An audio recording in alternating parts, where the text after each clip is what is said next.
Hi everyone, in front of me I've got OPPO A8 and let me share with you how to check the total screen time on this device.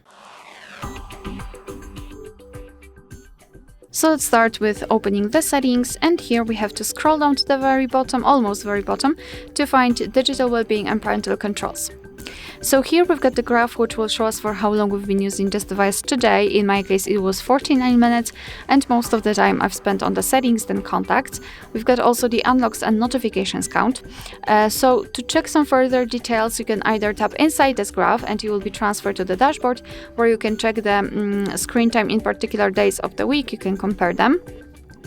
Or the second way is to tap directly on the app. So for example, settings, contacts, camera, whatever you've got here, just tap on it and again you've got this dashboard, but this time it is tightly connected with this one app.